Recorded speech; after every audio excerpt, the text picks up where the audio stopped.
നമുക്കിന്ന് ഓൺട്രപ്രണർഷിപ്പ് ഡെവലപ്മെൻറ്റിൻ്റെ അതായത് ഏപ്രിൽ 2023 നടന്ന എക്സാമിൻ്റെ ക്വസ്റ്റ്യൻ പേപ്പർ അനാലിസിസ് ആണ്. അപ്പോൾ നമുക്കിവിടെ question paper with answer key ആണ് നിങ്ങൾക്ക് വേണ്ടി പ്രൊവൈഡ് ചെയ്യുന്നത്. അപ്പോൾ നോക്കുക, പാർട്ട് എയിൽ ഒന്നാമത്തെ ക്വസ്റ്റ്യൻ ഡിഫൈൻ ആൻ ഓൺട്രപ്രണർ എന്നുള്ളതായിരുന്നു. അപ്പോൾ ഒരു ഓൺട്രപ്രണർ ആരാ എന്നുള്ളത് ഒരു സിമ്പിൾ ക്വസ്റ്റ്യൻ ആയിരുന്നു വന്നിരുന്നത്. അപ്പോൾ ഈ ഒരു ഓൺട്രപ്രണർഷിപ്പ് ഡെവലപ്മെൻറ്റ് എന്ന് പറയുന്ന ഈ ഒരു paper BCom, BBA, BHA, BTM, BCFD തുടങ്ങിയ കോഴ്സുകൾക്കെല്ലാം കോമൺ ആയിട്ട് വരുന്നൊരു പേപ്പറാണ്. അതോടൊപ്പം തന്നെ മറ്റ് യൂണിവേഴ്സിറ്റികളിൽ പഠിക്കുന്ന ഓൺട്രപ്രണർഷിപ്പ് പഠിക്കുന്ന കുട്ടികൾക്കും ഈ ഒരു ക്വസ്റ്റ്യൻ പേപ്പറിൻ്റെ അനാലിസിസ് നിങ്ങൾക്കും എക്സാമിന് യൂസ്ഫുൾ ആയിരിക്കും. നമുക്ക് ആരാണ് ഓൺട്രപ്രണർ എന്നുള്ളത്? In the words of JB Say, entrepreneur is one who brings together the factors of production and combines them into a product. ഇപ്പോൾ ലാൻഡ്, ലേബർ, ക്യാപിറ്റൽ പോലുള്ള ഫാക്ടേഴ്സ് ഓഫ് പ്രൊഡക്ഷൻ എല്ലാം ഒരുമിച്ച് കൊണ്ടുവന്ന് അതിനെ ഒരു പ്രൊഡക്റ്റാക്കി മാറ്റുന്നതിന് പിന്നിൽ പ്രവർത്തിക്കുന്ന വ്യക്തിയാണ് ഓൺട്രപ്രണർ അഥവാ സംരംഭകൻ എന്ന് പറയുന്നത്, അല്ലേ? അപ്പോൾ ഒന്നുകിൽ നിങ്ങൾക്ക് ഈ ഒരു ഡെഫിനിഷൻ മോഡലുള്ള ആൻസർ എഴുതാം, അല്ലെങ്കിൽ ഓൺട്രപ്രണർ എന്നുള്ളതിനെക്കുറിച്ച് ഇതേ മീനിങ് വരുന്ന നിങ്ങളുടേതായ സെൻറ്റൻസ് നിങ്ങൾക്കത് എഴുതി വയ്ക്കാവുന്നതാണ്. രണ്ടാമത്തെ question who are portfolio entrepreneurs എന്നുള്ളതായിരുന്നു. പോർട്ട്ഫോളിയോ ഓൺട്രപ്രണേഴ്സ് എന്ന് പറയുമ്പോൾ ദേ start and runs A number of business at the same time. ഒരേ സമയത്ത് തന്നെ വിവിധ സംരംഭങ്ങൾ ആരംഭിക്കുന്ന ഓൺട്രപ്രണേഴ്സാണ് പോർട്ട്ഫോളിയോ ഓൺട്രപ്രണേഴ്സ് എന്ന് പറയുക. അതായത് ഒന്നിൽ കൂടുതൽ സംരംഭങ്ങൾ അവർ ആരംഭിക്കും. It may be a strategy of spreading risk or it may be that the entrepreneurs simultaneously excited by variety of opportunities. അപ്പോൾ ഇത് ഒന്നുകിൽ അത് റിസ്ക് കുറയ്ക്കുക എന്നുള്ളതിൻ്റെ ഭാഗമായിട്ടായിരിക്കും. കാരണം ഒരു സംരംഭം നഷ്ടത്തിൽ പോയി കഴിഞ്ഞാൽ മറ്റ് സംരംഭത്തിലൂടെ കിട്ടുന്ന ലാഭം അതിനെ മെയിൻറ്റെയിൻ ചെയ്തെടുക്കാൻ സാധിക്കും എന്നുള്ള ആ ഒരു വിശ്വാസമായിരിക്കാം. അല്ലെങ്കിൽ ഒരേ സമയത്ത് വ്യത്യസ്ത ബിസിനസ് ഓപ്പർച്യൂണിറ്റി ഒരേ സമയത്ത് അവർക്ക് ലഭിക്കുന്നതുകൊണ്ടുമായിരിക്കാം. അപ്പോൾ ഏതായാലും അങ്ങനെ ഒന്നിൽ കൂടുതൽ ഓൺട്രപ്രണർഷിപ്പുകൾ ആരംഭിക്കുന്ന ഓൺട്രപ്രണേഴ്സാണ് പോർട്ട്ഫോളിയോ ഓൺട്രപ്രണേഴ്സ് എന്ന് പറയുന്നത്. അടുത്ത സ്റ്റേറ്റിന് 2 objectives of EDP entrepreneurship development പ്രോഗ്രാമിൻ്റെ 2 ഒബ്ജക്റ്റീവ്സ് ആണ് ചോദിച്ചിരിക്കുന്നത്. ഏതെങ്കിലും 2 എഴുതുക. എസെൻഷ്യൽ ഫോർ എക്കണോമിക് ഡെവലപ്മെൻറ്റിന് വേണ്ടി ഈ ഓൺട്രപ്രണർഷിപ്പ് ഡെവലപ്മെൻറ്റ് പ്രോഗ്രാമുകൾ ആരംഭിക്കേണ്ടതാണ്.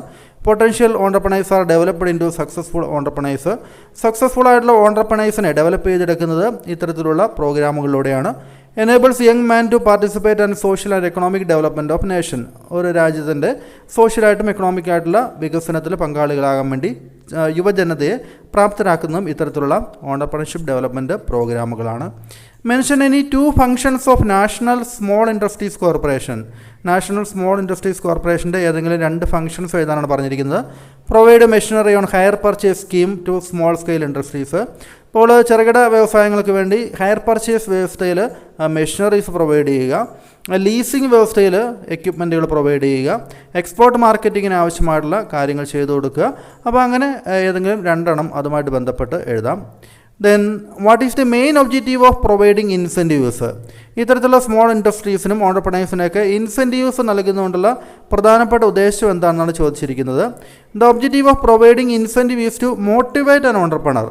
ഒരു ഓൺട്രപ്രണർ പുതിയൊരു സംരംഭം തുടങ്ങുമ്പോൾ അദ്ദേഹത്തെ മോട്ടിവേറ്റ് ചെയ്യുക, പ്രചോദിപ്പിക്കുക എന്ന ലക്ഷ്യം വെച്ചുകൊണ്ടാണ് ഇത്തരത്തിലുള്ള ഫൈനാൻഷ്യലായിട്ടും അല്ലാതെയുമുള്ള ഇൻസെൻറ്റീവ്സ് അവർക്ക് നൽകുക. അപ്പോൾ സൊസൈറ്റിയുടെയും ഒപ്പം തന്നെ രാജ്യത്തിൻ്റെയും വിശാല താല്പര്യങ്ങൾ സംരക്ഷിക്കുന്നതിന് വേണ്ടി ഇത്തരത്തിലുള്ള പുതിയ സംരംഭങ്ങൾ വളർന്നു വരേണ്ടത് ആവശ്യമാണ്. അപ്പോൾ അതിനുവേണ്ടി ഓൺട്രപ്രണേഴ്സിന് ഇൻസെൻറ്റീവ്സ് ഓഫർ ചെയ്യാറുണ്ട് ഗവൺമെൻറ് ഭാഗത്തു നിന്നും. Then what is industrial estate എന്നാണ് ചോദിച്ചിരിക്കുന്നത്. Industrial estate is an area of land set aside for industrial development. ഇപ്പോൾ രാജ്യത്തിൻ്റെ വിവിധ ഭാഗങ്ങളിൽ ഇങ്ങനെ ഇൻഡസ്ട്രിയൽ എസ്റ്റേറ്റുകൾ പ്രഖ്യാപിക്കാറുണ്ട്. അപ്പോൾ ഇൻഡസ്ട്രിയൽ എസ്റ്റേറ്റ് എന്ന് വെച്ച് കഴിഞ്ഞാൽ അതൊരു പർട്ടിക്കുലർ ഭൂസ്ഥലമാണ്, അല്ലെങ്കിൽ പർട്ടിക്കുലർ സ്ഥലത്ത് ഇൻഡസ്ട്രീസ് വളരുന്നതിന് ആവശ്യമായിട്ടുള്ള ഇൻഫ്രാസ്ട്രക്ചർ ഫെസിലിറ്റിയും മറ്റു കാര്യങ്ങളൊക്കെ ഒരുക്കിയിട്ട് അവിടെ വ്യവസായങ്ങൾ തുടങ്ങാൻ വേണ്ടി ആളുകളെ അനുവദിക്കുന്ന അത്തരത്തിലുള്ള ഭൂമിയാണ് നമ്മൾ ഇൻഡസ്ട്രിയൽ എസ്റ്റേറ്റ് എന്ന് പറയുന്നത്. Then what is bridge capital എന്നാണ് ചോദിച്ചിരിക്കുന്നത്. എന്താണ് ബ്രിഡ്ജ് ക്യാപിറ്റൽ എന്ന് വെച്ച് കഴിഞ്ഞാൽ ബ്രിഡ്ജ് ക്യാപിറ്റൽ അഥവാ ബ്രിഡ്ജ് ഫിനാൻസിംഗ് എന്ന് വെച്ചാൽ is a form of temporary financing intended to cover a company's short-term cost until the moment when the regular long-term financing is secured. അപ്പോൾ ഒരു ഓൺട്രപ്രണർഷിപ്പ് ആരംഭിക്കുന്നതിന് വേണ്ടി ലോങ് ടൈം ഫണ്ട്, ദീർഘകാല മൂലധനം ആവശ്യമാണ്. അപ്പോൾ അങ്ങനെ ദീർഘകാല മൂലധനം, ലോങ് ടൈം ഫണ്ട് എന്ന് വെച്ച് കഴിഞ്ഞാൽ വലിയൊരു തുകയായിരിക്കും. അപ്പോൾ ഒരു വലിയ തുക നമുക്ക് ലോണായിട്ടും മറ്റും സാങ്ഷൻ ചെയ്യുന്നതിന് ധാരാളം പ്രൊസീജിയേഴ്സ് അതിലൂടെ കടന്നു പോകേണ്ടതുണ്ട്.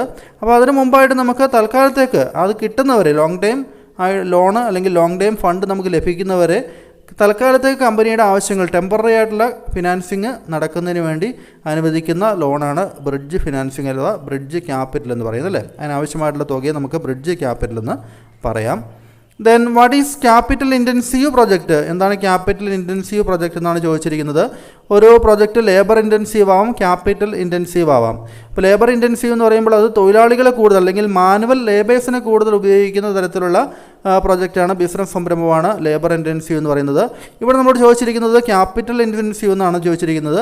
അതായത് പ്ലാന്റ് ആൻഡ് മെഷീനറിയിലും മറ്റും കൂടുതൽ ഇൻവെസ്റ്റ്മെൻ്റ് ഉള്ള, ലാർജ് ഇൻവെസ്റ്റ്മെൻ്റ് ഉള്ള പ്രോജക്റ്റിനെയാണ് നമ്മൾ ക്യാപിറ്റൽ ഇൻറ്റൻസീവ് പ്രോജക്റ്റ് എന്ന് പറയുന്നത്. അപ്പോൾ അവിടെ വർക്കേഴ്സിനേക്കാളും കൂടുതൽ ഇൻവെസ്റ്റ്മെൻറ്റ് അല്ലെങ്കിൽ ഏറ്റവും കൂടുതൽ ഇൻവെസ്റ്റ്മെൻറ്റ് വരുന്ന എവിടെയായിരിക്കും? പ്ലാന്റ് ആൻഡ് മെഷീനറിയിലായിരിക്കും അല്ലേ. Then what you mean by project profile എന്നാണ് ചോദിച്ചിരിക്കുന്നത്. Project profile it is a brief of a project report. ഒരു പ്രൊജക്റ്റ് റിപ്പോർട്ട് അതിൻ്റെ ഒരു ബ്രീഫായിട്ടുള്ള രൂപമാണ് പ്രൊജക്റ്റ് പ്രൊഫൈൽ എന്ന് പറയുന്നത്. അതായത് നമ്മളൊരു പ്രൊജക്റ്റ് ഐഡിയ, കുറേ പ്രൊജക്റ്റ് ഐഡിയകൾ, കുറേ ബിസിനസ് സംരംഭങ്ങൾ നമ്മൾ കണ്ടുപിടിച്ചു. അതിൽ തന്നെ നമ്മൾ സ്ക്രീൻ ചെയ്തെടുക്കുന്നു അല്ലേ, നമുക്ക് ഏറ്റവും അനുയോജ്യമായിട്ടുള്ള സ്ക്രീൻ ചെയ്തെടുക്കുന്നു. എന്നിട്ട് അതിനെക്കുറിച്ചുള്ള ഒരു ബ്രീഫായിട്ടുള്ള പ്രൊജക്റ്റ് റിപ്പോർട്ടിൻ്റെ ഒരു ബ്രീഫ് രൂപം നമ്മൾ തയ്യാറാക്കുന്നു. അതാണ് പ്രൊജക്റ്റ് പ്രൊഫൈൽ എന്ന് പറയുന്നത്. Then what you mean by feasibility study എന്നാണ് ചോദിച്ചിരിക്കുന്നത്. ഫീസിബിലിറ്റി സ്റ്റഡി എന്ന് പറയുമ്പോൾ നമ്മുടെ ബിസിനസ്സുമായിട്ട് ബന്ധപ്പെട്ട്, നമ്മൾ തുടങ്ങാൻ പോകുന്ന ആ ഒരു സംരംഭവുമായിട്ട് ബന്ധപ്പെട്ട് ഉള്ള പ്രോബ്ലംസും ഓപ്പർച്യൂണിറ്റീസും, അതിൻ്റെ പ്രശ്നങ്ങളും അവസരങ്ങളും ഒക്കെ നമ്മൾ ഐഡൻറ്റിഫൈ ചെയ്യുന്നു, കണ്ടെത്തുന്നു. ഡിറ്റർമൈനിങ് ഒബ്ജക്റ്റീവ്സ്, നമ്മുടെ ബിസിനസ്സിൻ്റെ ലക്ഷ്യങ്ങൾ എന്താണെന്ന് നിർണ്ണയിക്കുന്നു. ഏതൊക്കെ സിറ്റുവേഷനിലൂടെയാണ് നമ്മൾ കടന്നു പോകേണ്ടതെന്ന് തീരുമാനിക്കുന്നു. ഡിഫൈനിങ് സക്സസ്ഫുൾ ഔട്ട്കം, നമ്മൾ എന്തൊക്കെയാണ് ഈ ഒരു ബിസിനസ്സിലൂടെ പ്രതീക്ഷിക്കുന്നത് എന്നുള്ളത് തീരുമാനിക്കുന്നു. And the range of cost and benefit associated with several alternatives four solving A problem. അപ്പോൾ ഒരു പ്രോബ്ലമായിട്ട് ബന്ധപ്പെട്ട് അല്ലെങ്കിൽ ഒരു ബിസിനസ്സുമായിട്ട് ബന്ധപ്പെട്ട് നമ്മുടെ മുന്നിലുള്ള വഴികൾ എന്തൊക്കെയാണ്, അതിനുവേണ്ടി ഓരോന്നിനും ചിലവാകുന്ന തുക എന്താണ്, അതിൽ നിന്ന് കിട്ടുന്ന ബെനിഫിറ്റ് എന്താണ്, ഇതൊക്കെ നമ്മൾ കമ്പയർ ചെയ്തുകൊണ്ട് ഒരു സ്റ്റഡിയാണ് നമ്മൾ ഫീസിബിലിറ്റി സ്റ്റഡി എന്ന് പറയുന്നത്. അതായത് നമ്മുടെ ബിസിനസ് എത്രമാത്രം ഫീസിബിളാണ്, എത്രമാത്രം അത് നടപ്പിലാക്കാൻ പറ്റുന്നതാണ്, ലാഭകരമായിട്ട് ഉണ്ടാകാൻ സാധ്യതയുണ്ട് തുടങ്ങിയ കാര്യങ്ങളൊക്കെ, ഈ പറയുന്ന കാര്യങ്ങളൊക്കെ അനാലിസിസ് നടത്തിയാണ് കണ്ടുപിടിക്കുന്നത് അല്ലേ. അടുത്ത what is mean by ancillary units എന്നാണ് ചോദിച്ചിരിക്കുന്നത്. ആൻസിലറി യൂണിറ്റ് എന്ന് വെച്ച് കഴിഞ്ഞാൽ ഒരു മെയിൻ യൂണിറ്റിനോട് ചേർന്നുള്ള സബ് യൂണിറ്റിനെ നമുക്ക് ആൻസിലറി യൂണിറ്റ് എന്ന് പറയാം. ഇപ്പോൾ ഇവിടെ സബ് എന്ന് ഉദ്ദേശിക്കുന്നത് നമുക്ക് ഒരു പ്രധാനപ്പെട്ട ഒരു ബിസിനസ് സ്ഥാപനം, ഒരു മാനുഫാക്ചറിങ് യൂണിറ്റ് ഒരു സ്ഥലത്തുണ്ടെങ്കിൽ അവർക്ക് ആവശ്യമായിട്ടുള്ള റോ മെറ്റീരിയൽ സപ്ലൈ ചെയ്യുന്നത് ഇത്തരത്തിലുള്ള ആൻസിലറി യൂണിറ്റുകളായിരിക്കും. It provide service or supply to other units of production. അപ്പോൾ ഒരു കോക്കനട്ട് ഷെല്ല് കൊണ്ടുണ്ടാക്കുന്ന ഏതെങ്കിലും ഹാൻഡിക്രാഫ്റ്റ്സ് അത്തരം ഐറ്റംസ് ഒക്കെ നിർമ്മിക്കുന്ന വലിയൊരു മാനുഫാക്ചറിങ് യൂണിറ്റ് ഉണ്ടെങ്കിൽ ആ സ്ഥാപനത്തിലേക്ക് കോക്കനട്ട് ഷെല്ലുകൾ സപ്ലൈ ചെയ്യുന്ന മറ്റ് ആൻസിലറി യൂണിറ്റുകളും അതിനോട് ചേർന്ന് പ്രവർത്തിക്കുന്നുണ്ടാവും അല്ലേ. അപ്പോൾ അത്തരത്തിലുള്ള യൂണിറ്റുകളാണ് നമ്മൾ ആൻസിലറി യൂണിറ്റ് എന്ന് പറയുക. Then write a short note on techno park. എന്താണ് ടെക്നോ പാർക്ക് എന്നാണ് ചോദിച്ചിരിക്കുന്നത്. ടെക്നോളജി പാർക്കിനെയാണ് ടെക്നോ പാർക്ക് എന്ന് പറയുന്നത് അല്ലേ. അതായത് IT സംബന്ധമായിട്ടുള്ള ബിസിനസ്സുകൾ വളർത്തുന്നതിന് വേണ്ടി അവർക്ക് ആവശ്യമായിട്ടുള്ള ഇൻഫ്രാസ്ട്രക്ചർ ഫെസിലിറ്റീസൊക്കെ ഒരുക്കിയിരിക്കുന്ന ആ ഒരു സ്ഥലത്തെയാണ് നമ്മൾ ടെക്നോ പാർക്ക് എന്ന് പറയുന്നത് അല്ലേ. IT കമ്പനികളൊക്കെയാണ് സാധാരണ അവിടെ ബിസിനസ് സംരംഭങ്ങൾ ആരംഭിക്കുന്നത്. വാട്ട് ഈസ് ഫൈനാൻഷ്യൽ അനാലിസിസ് എന്ന് ചോദിച്ചിട്ടുണ്ട്. അതായത് ഒരു ബിസിനസ്സുമായിട്ട് ബന്ധപ്പെട്ട ഫൈനാൻഷ്യലായിട്ടുള്ള ഇൻഫർമേഷൻ കളക്ട് ചെയ്ത് അതിന് അനാലിസിസ് നടത്തി നമ്മുടെ ബിസിനസ്സിന് ഫൈനാൻഷ്യൽ വയബിലിറ്റി, അതായത് നമുക്ക് നമ്മുടെ ബിസിനസ് ലാഭകരമായിരിക്കുമോ, അതിനാവശ്യമായ ഫണ്ട് നമ്മുടെ കയ്യിലുണ്ടോ, ഈ ഫണ്ട് നമ്മൾ മുടക്കി കഴിഞ്ഞാൽ അതിൽ നിന്ന് ആവശ്യത്തിന് റിട്ടേൺ കിട്ടുമോ, അത്തരത്തിലുള്ള കാര്യങ്ങളൊക്കെ വെച്ച് നടത്തുന്ന ആ ഒരു സ്റ്റഡിയാണ് ഫൈനാൻഷ്യൽ അനാലിസിസ് എന്ന് പറയുന്നത്. ഒരു പുതിയ സംരംഭം തുടങ്ങുന്നതിന് മുമ്പായിട്ട് ഇത്തരത്തിലുള്ള ഫൈനാൻഷ്യൽ അനാലിസിസ് എല്ലാ ഓൺട്രപ്രണേഴ്സും നടത്തേണ്ടതാണ് അല്ലേ. അത്തരത്തിലുള്ള കാര്യങ്ങളൊക്കെ പ്രൊജക്റ്റ് റിപ്പോർട്ടിൽ ഉൾപ്പെടുത്തുകയും വേണം.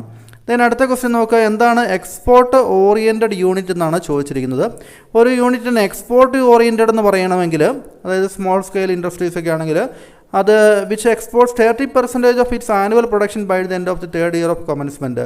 ഒരു ബിസിനസ് ആരംഭിച്ചിട്ട് 3 വർഷമൊക്കെ ആകുമ്പോഴത്തേക്കും അതിൻ്റെ മൊത്തം പ്രൊഡക്ഷൻ്റെ 30% കയറ്റുമതിക്ക് വേണ്ടിയാണ് ഉപയോഗിക്കുന്നതെങ്കിൽ അത്തരത്തിലുള്ള ബിസിനസ് സ്ഥാപനങ്ങളെയാണ് എക്സ്പോർട്ട് ഓറിയൻറ്റഡ് യൂണിറ്റ് എന്ന് പറയുന്നത്. മിനിമം 30% കയറ്റുമതിക്ക് വേണ്ടിയായിരിക്കണം ഉപയോഗിക്കേണ്ടത്. ഒരു ബിസിനസ് സംരംഭം ആരംഭിച്ചിട്ട് 3 വർഷം കഴിഞ്ഞതിന് ശേഷമെങ്കിലും ഇത്തരത്തിലുള്ള 30% എക്സ്പോർട്ടിന് വേണ്ടി ഉപയോഗിച്ച് കഴിഞ്ഞാൽ അതൊരു എക്സ്പോർട്ട് ഓറിയൻറ്റഡ് യൂണിറ്റായി. Then what is social cost benefit analysis എന്നാണ് ചോദിച്ചിരിക്കുന്നത്. അപ്പോൾ ഒരു ബിസിനസ് സംരംഭം ആരംഭിക്കുമ്പോൾ നമ്മളതിൻ്റെ സോഷ്യൽ കോസ്റ്റ് ബെനിഫിറ്റ് അനാലിസിസ് കൂടെ നടത്തേണ്ടതാണ്. അതായത് സൊസൈറ്റിക്ക് എത്രമാത്രം ഈ ബിസിനസ് കൊണ്ട് പ്രയോജനം കിട്ടുന്നുണ്ട്, നമ്മുടെ ബിസിനസ് ആരംഭിക്കുമ്പോൾ അതിൻ്റെ ബെനിഫിറ്റ് സൊസൈറ്റിക്ക് എത്രമാത്രം ഉണ്ടാകുന്നുണ്ട്, അതുമായിട്ട് ബന്ധപ്പെട്ട് നടത്തുന്ന പഠനമാണ്. അതായത് സൊസൈറ്റിയുടെ വ്യൂ പോയിന്റിൽ നമ്മളതിനെ എങ്ങനെയാണ് ഈ പ്രൊജക്റ്റിനെ കാണുന്നത്, അതിനെ വിലയിരുത്തലാണ് ഈ സോഷ്യൽ കോസ്റ്റ് ബെനിഫിറ്റ് അനാലിസിസ് എന്ന് പറയുന്നത്. നമുക്കിനി ഈ ക്വസ്റ്റ്യൻ പേപ്പറിൻ്റെ പാർട്ട് ബിയിലേക്ക് പോകാം. അതായത് ഷോർട്ടസ്റ്റ് ക്വസ്റ്റ്യൻസ് ആണ് പറയുന്നത്. അപ്പോൾ അതിൽ ഒന്നാമത്തെ ക്വസ്റ്റ്യൻ നോക്കുക. Briefly explain the barriers to entrepreneurship. ഓണ്ടർപ്രണർഷിപ്പിന് ബാരിയേഴ്സ്, അതായത് ഒരു പുതിയ സംരംഭം തുടങ്ങുന്നതിന് സാധാരണ വരുന്ന എന്തൊക്കെ തടസ്സങ്ങളാണ് ഉള്ളത് എന്നുള്ളതാണ് നോക്കുന്നത്. കുറേ പോയിൻറ്റ്സ് ഇവിടെ പറഞ്ഞിട്ടുണ്ട്. Unwillingness to invest money and to take risk. ഇപ്പോൾ ഒരു ബിസിനസ് സംരംഭം ആരംഭിക്കുമ്പോൾ നമുക്കുണ്ടാകാൻ സാധ്യതയുള്ള നഷ്ടത്തെക്കുറിച്ചുള്ള ഭീതി, അല്ലേ, എന്തെങ്കിലും ഫിനാൻഷ്യൽ ലോസ് പറ്റുമോ, എന്തെങ്കിലും ഫെയിലർ സംഭവിക്കുമോ എന്നുള്ള തുടങ്ങിയ കാരണങ്ങൾ ചിന്തിച്ചുകൊണ്ട് നമ്മളൊരു ബിസിനസ് ഓപ്പർച്യൂണിറ്റി മിസ് ചെയ്യാറുണ്ട്. ബിസിനസ് തുടങ്ങാതിരിക്കാൻ സാധ്യതയുണ്ടല്ലേ. അപ്പോൾ അൺവില്ലിങ്നെസ് ടു ഇൻവെസ്റ്റ് മണി, ബിസിനസ്സിൽ ഇൻവെസ്റ്റ് ചെയ്യാൻ വേണ്ടി നമ്മൾ തയ്യാറാകാത്ത അവസ്ഥ. രണ്ടാമത്തെ low status of businessman in the eyes of society. ഇപ്പോൾ സൊസൈറ്റിക്ക് മുന്നിൽ ചില പ്രത്യേക കൾച്ചറിൽ പെടുന്ന അല്ലെങ്കിൽ പ്രത്യേക സ്ഥലങ്ങളിലൊക്കെ അവിടുത്തെ ജനവിഭാഗത്തിൽ ബിസിനസ് ചെയ്യുന്ന ആളുകളെ ചൂഷകരായിട്ടും അല്ലെങ്കിൽ ബിസിനസ് ചെയ്യുന്നത് അത് ഒരു മോശം പ്രവൃത്തിയായിട്ടൊക്കെ ചിന്തിക്കുന്ന കൾച്ചറുള്ള ആളുകളുണ്ട്. അല്ലെങ്കിൽ അത്തരത്തിലുള്ള സമൂഹത്തിൽ ബിസിനസ് ആരംഭിക്കാൻ വേണ്ടി ആളുകൾക്ക് മടിയായിരിക്കും, അല്ലേ. അപ്പോൾ ലോ സ്റ്റാറ്റസ് ഓഫ് ബിസിനസ്മാനും അതൊരു പ്രശ്നമാണ്. രണ്ടാമത്തത് ഇൻപെർഫെക്ഷൻസ് ഇൻ ദി മാർക്കറ്റാണ്, അല്ലേ. അതായത് മാർക്കറ്റിൻ്റെതായിട്ടുള്ള ചില ഇൻപെർഫെക്ഷൻസ് ഉണ്ട്, ഇൻഎഫിഷ്യൻസീസ് ഉണ്ട്. അതായത് ചിലപ്പോൾ മോണോപോളീസ് ആയിരിക്കാം, കുത്തക മാർക്കറ്റായിരിക്കാം, അല്ലേ. അല്ലെങ്കിൽ പുതിയ ബിസിനസ്മാൻ വരുന്നതിന് ഇത്തരത്തിലുള്ള കുത്തകകൾ തടയുന്നുണ്ടാകാം. ലിമിറ്റഡ് ആയിട്ടുള്ള ഓപ്പർച്യൂണിറ്റി ആയിരിക്കും വളർച്ചയ്ക്ക് വേണ്ടി ഉണ്ടാകുക. അത്തരം കാര്യങ്ങളൊക്കെ വിഷയമായിട്ട് വരാറുണ്ട്. ദെൻ ഷോർട്ടേജ് ഓഫ് ക്യാപിറ്റലാണ്. ഓണ്ടർപ്രണേഴ്സിന് നമുക്കറിയാം, നമുക്ക് ഫണ്ട് ഉണ്ടെങ്കിൽ മാത്രമേ ബിസിനസ് ആരംഭിക്കാൻ വേണ്ടി സാധിക്കുകയുള്ളൂ, അല്ലേ. അപ്പോൾ അങ്ങനെ വരുമ്പോൾ ഒരു ബിസിനസ്സിന് ആവശ്യമായിട്ടുള്ള ഫണ്ട് കണ്ടെത്താൻ വേണ്ടിയുള്ള ബുദ്ധിമുട്ട്, ഷോർട്ടേജ് ഓഫ് ക്യാപിറ്റൽ, അതൊരു വിഷയമാണ്. ദെൻ ലാക്ക് ഓഫ് ഇൻഫ്രാസ്ട്രക്ചറാണ് അടുത്തായിട്ട് വരുന്നത്. നമുക്ക് ഇൻഫ്രാസ്ട്രക്ചർ ഫെസിലിറ്റീസ്, ഉദാഹരണത്തിന് ട്രാൻസ്പോർട്ടേഷൻ, നല്ല റോഡുകളൊക്കെ നമുക്ക് ആവശ്യമാണ്, അല്ലേ. അപ്പോൾ നമുക്ക് റിലേ ചെയ്യാൻ പറ്റുന്ന റിലയബിൾ ആയിട്ടുള്ള ഇത്തരത്തിലുള്ള ഇൻഫ്രാസ്ട്രക്ചർ ഫെസിലിറ്റീസ് നമുക്ക് അവൈലബിൾ അല്ല എങ്കിൽ നമ്മുടെ ബിസിനസ് കൂടുതൽ ബുദ്ധിമുട്ടാവും, അല്ലേ. പ്രത്യേകിച്ച് ബിസിനസ്സിൻ്റെ ലോജിസ്റ്റിക്സ് വിഭാഗം, ബിസിനസ്സിലേക്ക് ഇത്തരത്തിലുള്ള ട്രാൻസ്പോർട്ടേഷൻ സപ്ലൈ സെക്ഷൻ. അപ്പോൾ അങ്ങനെ വരുമ്പോൾ അവിടെയൊക്കെ ട്രാൻസ്പോർട്ടേഷൻ പോലുള്ള ഇൻഫ്രാസ്ട്രക്ചർ ഫെസിലിറ്റി ആവശ്യമാണ്. അപ്പോൾ അങ്ങനെ ഇല്ല എങ്കിൽ അത്തരത്തിലുള്ള സ്ഥലങ്ങളിൽ ബിസിനസ് തുടങ്ങാൻ വേണ്ടി ആളുകൾ മടിക്കുന്നതാണ്. ദെൻ കറപ്ഷൻ ഇൻ അഡ്മിനിസ്ട്രേഷനാണ് അടുത്തതായിട്ട് പറയുന്നത്, അല്ലേ. അതായത് ബ്യൂറോക്രസിയുടെ ഒരു ഇടപെടലുകൾ, റെഡ് ടേപ്പിസം, ചുവപ്പ് നാടയിൽ കുടുങ്ങി നമ്മുടെ ഫയലുകൾ നീങ്ങാതിരിക്കുക. അപ്പോൾ അത്തരത്തിലുള്ള തടസ്സങ്ങളൊക്കെ ഓണ്ടർപ്രണേഴ്സ് ഫേസ് ചെയ്യാറുണ്ട്. അപ്പോൾ അങ്ങനെ വരുമ്പോൾ അവർക്ക് കൂടുതൽ അവരുടെ ബിസിനസ് സ്റ്റാർട്ട് ചെയ്യുന്നതിലും നടത്തിക്കൊണ്ടു പോകാനും ഡിലേ വരും. സ്വാഭാവികമായിട്ടും ചിലവുകൾ ഉയരും. അൺഫെയർ ആയിട്ടുള്ള കോമ്പറ്റീഷൻ അവർക്ക് ഫീൽ ചെയ്യേണ്ടി വന്നേക്കാം, നേരിടേണ്ടി വന്നേക്കാം. അതൊക്കെ ഇതിൻ്റെ ഒരു വിഷയമാണ്. Then number of legal formalities, ഇതുമായിട്ട് ബന്ധപ്പെട്ട് പറയാവുന്ന മറ്റൊരു കാര്യമാണ്. നമുക്ക് ഒരു ബിസിനസ് സംരംഭം ആരംഭിക്കുമ്പോൾ ചിലപ്പോൾ പലതരത്തിലുള്ള ലൈസൻസുകളും രജിസ്ട്രേഷൻസൊക്കെ നമുക്ക് ആവശ്യമായിട്ട് വന്നേക്കാം. അപ്പോൾ അങ്ങനെ വരുമ്പോൾ വളരെ ടൈം കൺസ്യൂമിംഗ് ആയിട്ട് നമ്മുടെ മനസ്സിനെ മടുപ്പിക്കുന്ന രീതിയിലുള്ള ലീഗൽ ഫോർമാലിറ്റീസൊക്കെ ചിലപ്പോൾ അതിൽ ഉൾപ്പെട്ടേക്കാം. ഈ അടുത്ത കാലത്തായിട്ട് നമുക്ക് ലൈസൻസ് ഫ്രീ അല്ലെങ്കിൽ ലിബറലൈസേഷൻ്റെ ഒക്കെ ഭാഗമായിട്ട് നമുക്ക് ഇത്തരത്തിലുള്ള ഫോർമാലിറ്റീസിലൊക്കെ ഒത്തിരി കുറവ് വന്നിട്ടുണ്ട്. ദെൻ അടുത്ത പോയിന്റ് പറയുന്നത് ലാക്ക് ഓഫ് ബിസിനസ് എഡ്യൂക്കേഷനാണ്. അതായത് നമുക്കൊരു ബിസിനസ് സംരംഭം ആരംഭിക്കണമെങ്കിൽ നമുക്ക് അതിനാവശ്യമായിട്ടുള്ള ഒരു ട്രെയിനിങ് ഒക്കെ ലഭിക്കുകയാണെങ്കിൽ നമുക്ക്, അതായത് ബിസിനസ് എഡ്യൂക്കേഷൻ ലഭിക്കുകയാണെങ്കിൽ നല്ല ബിസിനസ് ഓണ്ടർപ്രണേഴ്സായിട്ട് നമുക്ക് മാറാൻ വേണ്ടി സാധിക്കും, അല്ലേ. അപ്പോൾ നമ്മുടെ ഉള്ളിലുള്ള സ്കില്ലിനെ, നോളജിനെയൊക്കെ പുറത്തെടുക്കുന്ന രീതിയിലുള്ള ട്രെയിനിങ് ഒക്കെ ആവശ്യമാണ്. എങ്കിൽ മാത്രമേ നല്ലൊരു ബിസിനസ് സംരംഭകനായിട്ട് മാറാൻ വേണ്ടി സാധിക്കുകയുള്ളൂ. അപ്പോൾ അത്തരത്തിലുള്ള ട്രെയിനിങ്ങിൻ്റെ അഭാവവും ഈ ഓണ്ടർപ്രണർഷിപ്പിൻ്റെ ബാരിയേഴ്സായിട്ട് നമുക്ക് പറയാം. അടുത്ത പോയിന്റ് പറയുന്നത് കൺസിഡറേഷൻ, അതായത് അടുത്ത ക്വസ്റ്റിനിലേക്ക് പോകുമ്പോൾ നമ്മൾ പറഞ്ഞിരിക്കുന്നത് what are the consideration influencing the plant capacity. ഒരു പ്ലാന്റ് കപ്പാസിറ്റി, പ്ലാന്റ് എന്ന് വെച്ച് കഴിഞ്ഞാൽ എന്താണ്, ഒരു ഫാക്ടറി, ആ ഫാക്ടറി യൂണിറ്റ് പ്രവർത്തിക്കുന്നത്, അതിൻ്റെ ലാൻഡ് ഉണ്ടാവും, ബിൽഡിംഗ് ഉണ്ടാവും, മെഷീനറീസ് ഉണ്ടാവും, അല്ലേ. അപ്പോൾ അത്തരത്തിലുള്ള ഒരു പ്ലാന്റ് കപ്പാസിറ്റി ഇൻഫ്ലുവൻസ് ചെയ്യുന്ന ഫാക്ടേഴ്സ് എന്തൊക്കെയാണെന്നാണ് ചോദിച്ചിരിക്കുന്നത്. ഒന്നാമത്തെ കാര്യം പറഞ്ഞിരിക്കുന്നത് ടെക്നോളജി റിക്വയർമെൻറ്റ് തന്നെയാണ്, അല്ലേ. അതായത് നമുക്ക് സോഫിസ്റ്റിക്കേറ്റഡ് ആയിട്ടുള്ള മോഡേൺ ആയിട്ടുള്ള ടെക്നോളജി നമുക്ക് ആവശ്യമുണ്ടെങ്കിൽ അതിനനുസരിച്ച് നമ്മുടെ പ്ലാന്റിൻ്റെ സൈസിലും ഒക്കെ വ്യത്യാസം വരാം, അല്ലേ. അപ്പോൾ അതൊരു പ്രധാനപ്പെട്ട കാര്യമാണ്. രണ്ടാമത് പറഞ്ഞിരിക്കുന്നത് ഇൻവെസ്റ്റ്മെൻറ്റ് കോസ്റ്റാണ്.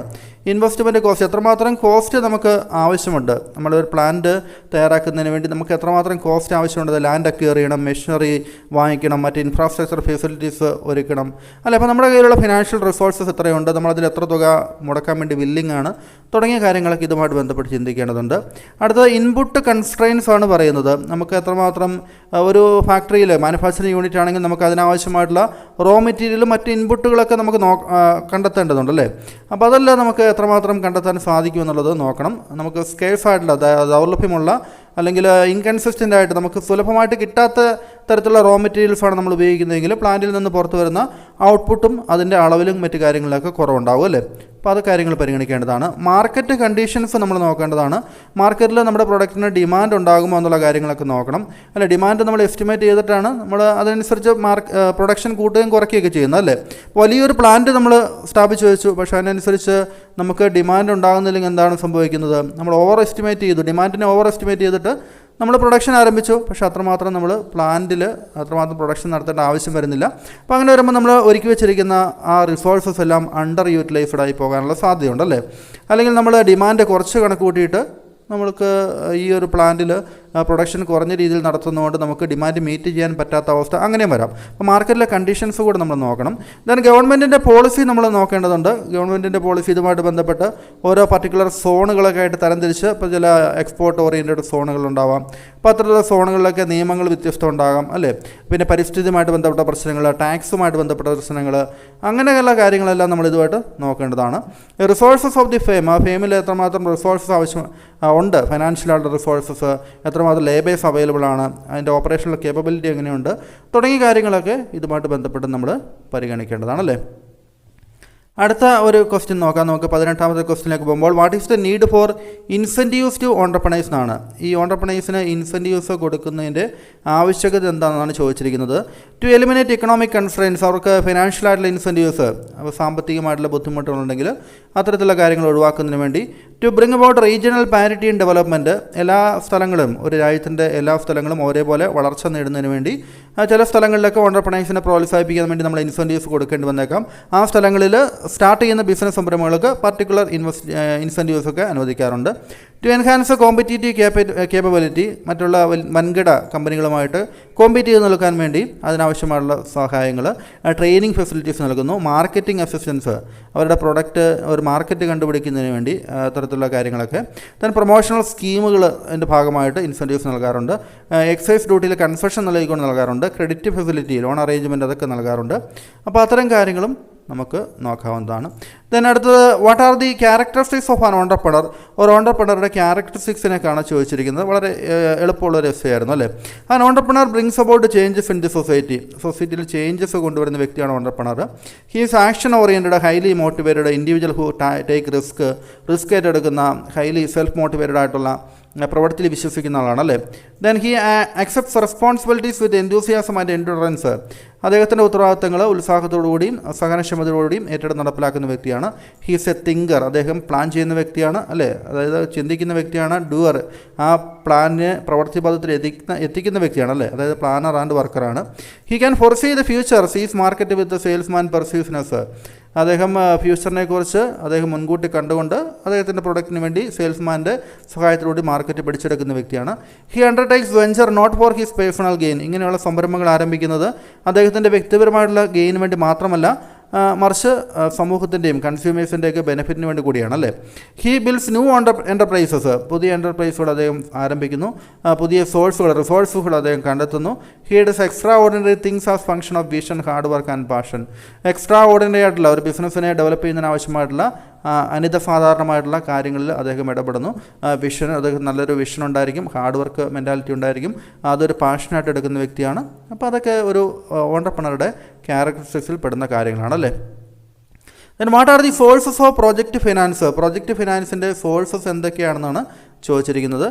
നമുക്ക് പ്രോജക്റ്റിലേക്ക്, ഒരു പുതിയ സംരംഭത്തിലേക്ക് ഫണ്ട് കണ്ടെത്താൻ വേണ്ടി, ഫിനാൻസ് കണ്ടെത്താൻ വേണ്ടി ഒന്നെങ്കിൽ നമുക്ക് ഷെയർ ഇഷ്യൂ ചെയ്യാം, ഡിബഞ്ചർ ക്യാപിറ്റൽ, ഇതിനെക്കുറിച്ചൊക്കെ നിങ്ങൾക്ക് 2-3 സെൻറ്റൻസുകൾ വെച്ച് എക്സ്പ്ലെയിൻ ചെയ്യണം കേട്ടോ.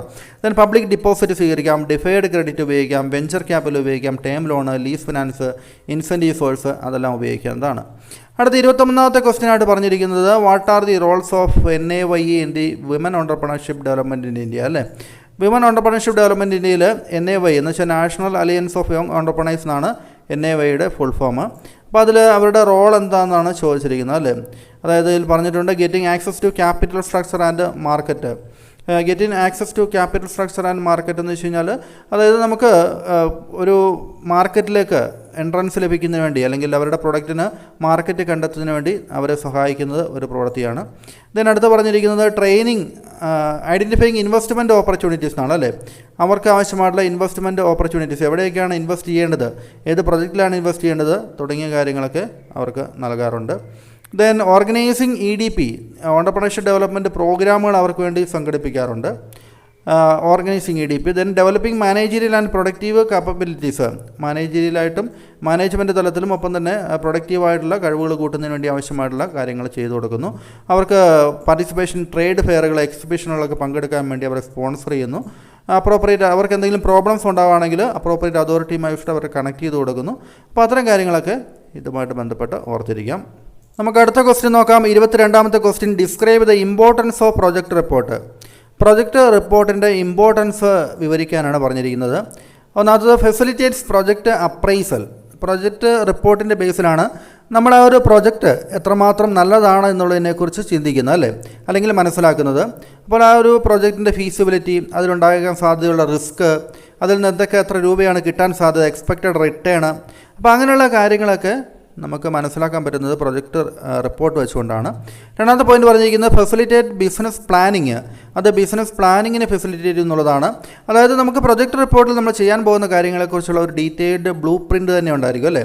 അപ്പോൾ അത് വെച്ചിൽ ബിസിനസ്സിൻ്റെ ഒബ്ജക്റ്റീവ്സ് എന്താണ്, സ്ട്രാറ്റജീസ് എന്തൊക്കെയാണ്, എന്തൊക്കെ റോ മെറ്റീരിയലാണ് ഉപയോഗിക്കുന്നത്, ടൈം ലൈൻസ്, എത്ര നാൾക്കുള്ളിൽ ബിസിനസ് പൂർത്തിയാക്കും തുടങ്ങിയ കാര്യങ്ങളൊക്കെ നമ്മൾ എഫക്റ്റീവായിട്ട് പ്ലാൻ ചെയ്ത് ഒരു പ്രൊജക്റ്റ് എക്സിക്യൂട്ട് ചെയ്യുന്നതിൻ്റെ ഭാഗമാണ് അല്ലേ. അപ്പോൾ ഒരു ബിസിനസ് പ്ലാനിങ്ങിൻ്റെ ഭാഗമായിട്ട് ഇത് വരും. Provides work plan for project implementation. ഒരു പ്രൊജക്റ്റ് നമ്മൾ നടപ്പിലാക്കുമ്പോൾ അതിനൊരു വർക്ക് പ്ലാൻ, അതായത് എത്ര നാൾക്കുള്ളിൽ, അതായത് സ്റ്റെപ്പ് ബൈ സ്റ്റെപ്പായിട്ട് നമ്മളതിൻ്റെ വർക്ക് പ്ലാൻ നമ്മളൊരു ഔട്ട്ലൈൻ തയ്യാറാക്കും. അതിൽ ഓരോരുത്തരും ചെയ്യേണ്ട ടാസ്കുകളും കാര്യങ്ങളൊക്കെ ഷെഡ്യൂളുകളും കാര്യങ്ങളൊക്കെ പറഞ്ഞിട്ടുണ്ടാവും. അപ്പോൾ അങ്ങനെ വരുമ്പോൾ നമുക്കത് ഇംപ്ലിമെൻറ്റേഷൻ വളരെ എളുപ്പത്തിൽ നടക്കും. Basis for financial assistance from bank. ബാങ്കിൽ നിന്ന് ഫിനാൻഷ്യൽ അസിസ്റ്റൻസ് കിട്ടുന്നതിന് വേണ്ടി നമ്മൾ ലോണിന് വേണ്ടിയൊക്കെ ബാങ്കിനെ അപ്രോച്ച് ചെയ്യുമ്പോൾ അവർ പ്രൊജക്റ്റ് റിപ്പോർട്ട് ആവശ്യപ്പെടാറുണ്ട് അല്ലേ. ഈ പ്രൊജക്റ്റ് റിപ്പോർട്ട് നോക്കിയിട്ടാണ് ഈ ഒരു പ്രൊജക്റ്റിൻ്റെ, ഈ ഒരു ബിസിനസ് സംരംഭത്തിൻ്റെ വയബിലിറ്റിയും എത്രമാത്രം അത് സക്സസ്ഫുൾ ആകുമെന്നും ഒപ്പം തന്നെ ഈ ഒരു ക്രെഡിറ്റ് വർത്തിനെസ്, പണം കൊടുത്തു കഴിഞ്ഞാൽ തിരിച്ചു കിട്ടുമെന്നുള്ളൊരു വിശ്വാസം തുടങ്ങിയ കാര്യങ്ങളൊക്കെ അവർ അസസ് ചെയ്യുന്നത് പ്രൊജക്റ്റ് റിപ്പോർട്ടിനെ ബേസ് ചെയ്താണ്. Selection of most suitable project. Different project റിപ്പോർട്ടുകൾ സബ്മിറ്റ് ചെയ്യുമ്പോൾ അത് സബ്മിറ്റ് ചെയ്യാൻ വേണ്ടി ആരാണോ ആവശ്യപ്പെട്ടത് അവർ റിപ്പോർട്ടുകളെല്ലാം നോക്കിയിട്ട് ഏറ്റവും നല്ല പ്രോജക്റ്റ് അല്ലേ, അതായത് അവരുടെ ലക്ഷ്യങ്ങളുമായിട്ട് അലൈൻ ചെയ്ത് നിൽക്കുന്ന, ചേർന്ന് നിൽക്കുന്ന, റിസോഴ്സസൊക്കെ ഈസിലി അവൈലബിൾ ആയിട്ടുള്ള മാർക്കറ്റിൽ ഓപ്പർച്യൂണിറ്റീസ് ഉള്ള ഒരു പ്രൊജക്റ്റ് അവർ തിരഞ്ഞെടുക്കും അല്ലേ. അപ്പോൾ അതൊക്കെ പ്രൊജക്റ്റ് റിപ്പോർട്ടിൻ്റെ ബേസിലാണ് തിരഞ്ഞെടുക്കുക. Ensuring it is proceeding in the right direction. നമ്മുടെ പ്രൊജക്റ്റ് അല്ലെങ്കിൽ ഒരു ബിസിനസ് ആരംഭിച്ചിട്ട് അത് റൈറ്റ് ഡയറക്ഷനിലാണോ പോകുന്നത് എന്നുള്ളത് നോക്കുന്നതിന് വേണ്ടി പ്രൊജക്റ്റ് റിപ്പോർട്ടിൽ നമ്മൾ ആദ്യം പറഞ്ഞ പോലെ ഒരു ഡീറ്റെയിൽഡ് ആയിട്ടുള്ള ബ്ലൂ പ്രിൻ്റ് ഉണ്ടാവും അല്ലേ, എത്ര നാൾക്കുള്ളിൽ എന്തൊക്കെ കാര്യങ്ങൾ ആരൊക്കെ ചെയ്യണം തുടങ്ങിയ കാര്യങ്ങളെക്കുറിച്ച്. അപ്പോൾ ഓരോ മൈൽ സ്റ്റോണിലും അല്ലെങ്കിൽ ഓരോ നാഴികക്കല്ലിലും അത് പൂർത്തിയാക്കേണ്ട കാര്യങ്ങൾ എന്തൊക്കെയാണെന്ന് അതിൽ കൃത്യമായിട്ട് എഴുതി വെച്ചിരിക്കുന്നതുകൊണ്ട് അതിനനുസരിച്ച് നമ്മൾ റൈറ്റ് ഡയറക്ഷനിലാണ്, റൈറ്റ് ട്രാക്കിലാണ് മൂവ് ചെയ്യുന്നുള്ളത് മനസ്സിലാക്കുന്നതിന് വേണ്ടി ഈ പ്രൊജക്റ്റ് റിപ്പോർട്ട് സഹായിക്കാറുണ്ട്. അടുത്ത ക്വസ്റ്റ്യൻ പറഞ്ഞിരിക്കുന്നത് write note on credit guarantee fund trust scheme of MSMEs എന്നാണ് ചോദിച്ചിരിക്കുന്നത് അല്ലേ. അപ്പോൾ MSMEസിൻ്റെ ക്രെഡിറ്റ് ഗ്യാരണ്ടി ഫണ്ട് ട്രസ്റ്റ് സ്കീമിനെ കുറിച്ചാണ് പറഞ്ഞിരിക്കുന്നത്. The ministry of micro small and medium enterprise അല്ലേ, MSME ആൻഡ് സിഡ്ബിയുമായിട്ട് ചേർന്നാണ് ഇത്തരത്തിലൊരു trust named credit guarantee fund trust for micro and small enterprise CGTMSE എന്ന് പറഞ്ഞുകൊണ്ട് അത് സ്റ്റാർട്ട് ചെയ്തത്. Both the existing and new enterprise are eligible to covered under the section. ഇപ്പോൾ നിലവിലുള്ള സ്ഥാപനങ്ങളും ഒപ്പം തന്നെ പുതിയ സ്ഥാപനങ്ങളൊക്കെ ഈ ഒരു സ്കീമിൽ അതിൻ്റെ ഫെസിലിറ്റി അവൈൽ ചെയ്യാൻ വേണ്ടി അർഹരാണ്. അതിനുള്ള എലിജിബിലിറ്റി എന്ന് പറയുന്നത് new as well as existing micro small enterprise. അതിൽ ഗ്യാരണ്ടി കവറേജ് റേഞ്ച് ഫ്രം 85%. അപ്പോൾ നമുക്ക് അവർക്ക് ലോണൊക്കെ എടുക്കുമ്പോൾ ഈ സ്ഥാപനം ഇവർക്ക് ഗ്യാരണ്ടി ആയിട്ട് നൽകും. 85% വരെ ലോണിന് ഗ്യാരണ്ടി നൽകാറുണ്ട്. സാധാരണ മൈക്രോ എൻ്റർപ്രൈസ് ആണെങ്കിൽ 5 lakhs വരെയാണ്, ബാക്കിയുള്ള കേസിൽ 75% വരെയും. 50% coverage for retail activity. Retail business ആണെങ്കിൽ അവർക്ക് 50% ഗ്യാരണ്ടിയാണ് നൽകുക. അപ്പോൾ അത് ലോൺ എടുക്കുന്നുണ്ടെങ്കിൽ 50% ലോൺ അവർ ഗ്യാരണ്ടി നൽകും അല്ലേ. അതിന് പ്രത്യേകിച്ച് നമ്മൾ കൊളാട്രൽ ലാൻഡോ അല്ലെങ്കിൽ ബിൽഡിങ്ങോ അതൊക്കെ ഈട് നൽകാതെ തന്നെ ഇവരുടെ ഈ ഒരു ഗ്യാരണ്ടിയുടെ അടിസ്ഥാനത്തിൽ നമുക്ക് ലോൺ കിട്ടുന്നുണ്ട് അല്ലേ. അപ്പോൾ അത്തരത്തിലുള്ള ലോണിനെ കുറിച്ചാണ് ഇവിടെ പറഞ്ഞിരിക്കുന്നത്. അടുത്ത നോക്കുക, പാർട്ട് C ആണ്. അതിൽ ഏതെങ്കിലും 2 ക്വസ്റ്റ്യൻ ആൻസർ ചെയ്യണം. 4 എസ്സേകൾ നമുക്ക് തന്നിട്ടുണ്ട്. Discuss the various institutions established by government to give assistance to the ഓണ്ടർപ്രണേഴ്സിന് വേണ്ടി ഗവൺമെൻറ് തലത്തിൽ സ്ഥാപിച്ചിരിക്കുന്ന പ്രധാനപ്പെട്ട ഇൻസ്റ്റിറ്റ്യൂഷൻസ്, സ്ഥാപനങ്ങൾ എന്തൊക്കെയാണെന്നാണ് ചോദിച്ചിരിക്കുന്നത് അല്ലേ. അപ്പോൾ ഈ പറഞ്ഞിരിക്കുന്ന കാര്യങ്ങളൊക്കെ നിങ്ങൾ ഒരു 4-5 സെൻറ്റൻസുകൾ എക്സ്പ്ലെയിൻ ചെയ്യേണ്ടി വരും.